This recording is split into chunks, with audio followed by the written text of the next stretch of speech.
All right, now we're on to the Aquarius full moon of 2017. Going to happen August 7th, 2:12 p.m. East Coast time. Aquarius is my favorite planet. It's my favorite sign. It's my rising sign, and it brings like you back in line with that unique energy that you need to operate and be who you are. It works shockingly and suddenly to get you on your path to the path of freedom, to the change and to the truth and the understanding that you can kind of come to. So whenever we have a full moon here, full moon is when the earth is in between the sun and the moon.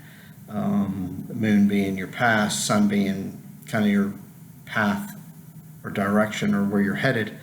Earth in the middle, you clearly know, and there's clear distinction when action's taken. So a lot of things can be brought to a culmination here, or an understanding where you can then move to the next layer or level. So with this Aquarius moon, we're going to have some interesting things that are going to happen. You're going to come to better understanding. You're going to start understanding more of where your individual life and where you can go with where the planets are. Alchemy is still here and there. We can break free and find our truth, and then we're going to be swinging between. You're going to see this putting it all together and not having a clue, and I'll explain that with where the planets are during this month. But I think the biggest thing is to make sure that you're the unique energy that you were meant to be, because we need that. We need that tremendously. This is an eclipse. It's not a total eclipse. It's a partial eclipse, but it's also something that you will notice that eclipses are the universe's way of like waking us up and pushing us along where there may be stagnation. So you're going to notice a lot of I'm not going to say awkwardness, but a lot of stuff going on that's like may seem chaotic. Get ready. It doesn't have to be chaotic in a negative way. It's all leading you to your truth. So just make sure you manage and handle it from that perspective, because I think you'll like what's going on. As far as the aspects of the planet, I'm just going to give you each planet and the aspects and tell you, how I think you could handle and what best to do. 3 of the cardinal signs are going to host some planets. The cardinal sign of Capricorn has Pluto in it. The cardinal sign of Libra has, actually all 4 of them are. I forgot this is the next one, Jupiter in it. Cancer has Venus, and then of course Aries is hosting Uranus. Those are, you need to get going, you need to get moving. Venus and Cancer is where we feel and long for the past. Venus is where we try to bring ease and abundance and more to the environment. So let that work. Now you'll know your feelings will be working, and you'll be like, not just longing, but like trying to own and understand and get back to what you know and get back on your path. Let that be as easy as it can be. These form a big T square in the signs by planet, but they're all something that we got to get moving. It's called action, or called to duty. Jupiter in Libra is, again, you working with others or others working with you. That's been going on for almost a year now. Pluto being in Capricorn has been there since 2009. So that's been the big upheaval. That's why I think this eclipse is where things are going to be changed. Uranus being in Aries is another big time of change. Aries is the beginning. Uranus is the shocking, sudden, moving you in a direction that's more you on your path, as unique as for that uniqueness that you are. The moon's going to be opposite the sun, Mars, and trine Jupiter. Opposite sun and Mars in Leo, you're going to be really wanting to get after your passion, but you can't forget who you are. The moon's going to kind of remind you of that, and so there's going to be some chaos here. So get ready in the fact that, yeah, you may be stirred, but you also might get pissed off. So be careful here as you move forward. The moon trine Jupiter can be ease, but it can be laziness. So please don't get lazy here. They're both in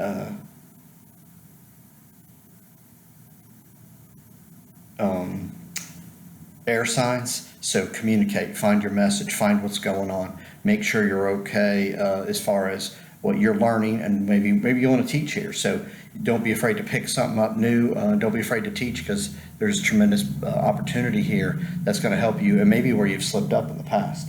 All right, the sun will be opposite Mars. Conjunct Mars. So a lot of passion, a lot of aggression. Leos like to make things better. the north nodes here. And so with all that, know that you can rise up, get on path, get back, stir your passion where that life force comes back to you.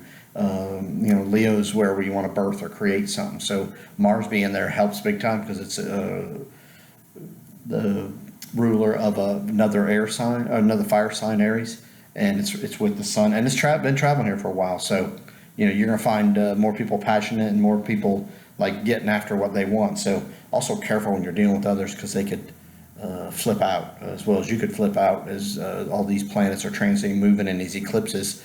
Remember, eclipses are the universe reminding us that we're ready, and it's going to catapult us into a growth movement here. So prepare yourself for that.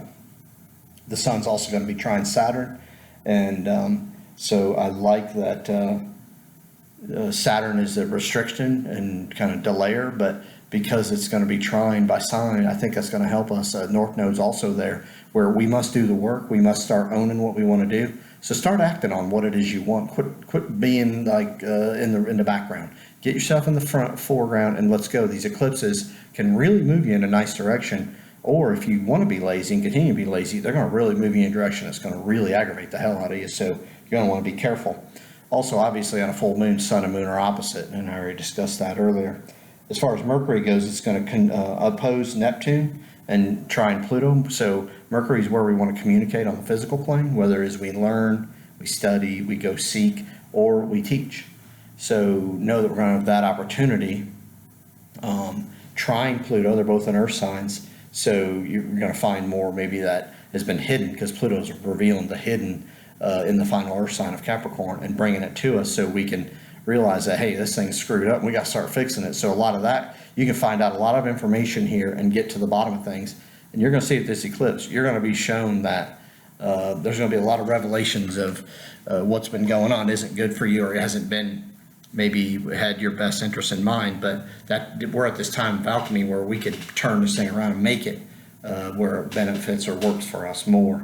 So this trine with Mercury and Pluto is going to help by figuring it out, sorting it out. And then the opposite of Venus and Neptune can be that we may be totally confused at times. So if you're locked in, get after what I've been talking about sorting it out, figuring it out, making this thing work for you. If you're not locked in, it might be a dream that you'll need to wait for, or daydream, or you may just need to meditate. So there's going to be swings here, so allow yourself to do that. Venus is going to trine Neptune. Meditation and sleep is going to be good for you, so please allow that in your life. I think it can bring what it is you want and who it is you are even more into focus. Mars will be opposite or conjunct the sun and opposite the moon. I've already talked about this. Passions, pissed off, but get that creation, that life force juice flowing. Jupiter will be trine the moon and square Pluto. Jupiter trine moon, again, rest or sleep or what was. Let those things work, communicate. Those are in two air signs, so let that work. Square Pluto, that's been going on for a while. I've been talking about this with Uranus involved, the big T square going on, and it's just about the upheaval of what has happened over the last 240 years, how it's good or how it's not good for you, and then how you can change it. Saturn is going to be trine the sun, trine Uranus. That's going to be good. Saturn is the teacher, the lesson bringer, or the keeper of time. So trine the sun's where we're trying to go this life. Remember that. They're both on fire signs, so it's about you being the alchemist. What do you want? Start getting after it. If you're somebody that's always dwelled and looked on the past and how what you've done and how you want to change from a perspective of looking back, maybe you need to turn around and look forward. If you've always looked forward, maybe you need to stop, turn around and look back for a little bit. I'm not telling you you're going to have to upheaval and overturn your life everywhere, but there's going to be opportunities here for you to see yourself and see what you're doing from a perspective that you can improve big time here and like the outcome. Uranus is a shocking sudden change, so look at things from an opposite perspective or a different perspective. That's why I said if you're somebody that looks in the past, maybe you stop that and quit dwelling on the past and look forward for a while here. I think you'll like how that turns out. Saturn also trine a square Neptune. You're gonna be totally like unhinged at times. I don't care. Leave that alone. It's okay. Rest. Don't get after things when that happens.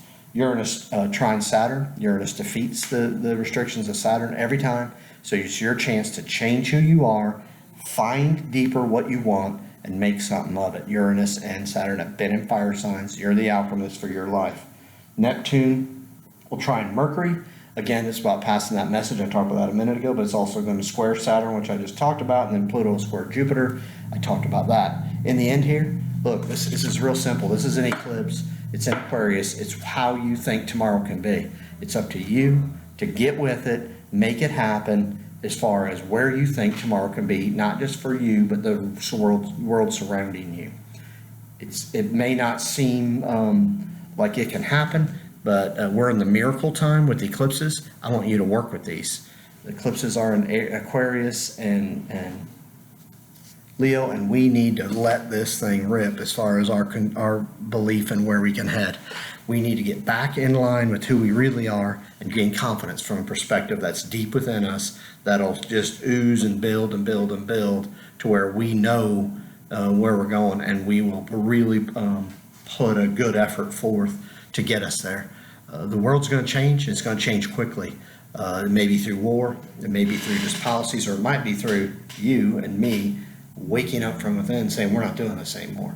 And if we do that and everybody wakes up and you're passing what you're learning and feeling and understanding to everybody you can, you're going to see they're trying to do the same thing. So wake up and get your butt moving, and let's get this thing rolling where we're all creating a life that we're getting and what we deserve. We're moving in directions that are healthy for the human race and in line with nature, and then that's going to help our kids and our grandkids. So it's a big time of change. I need you, the world needs you, and most of all, you're going to need you. So good luck.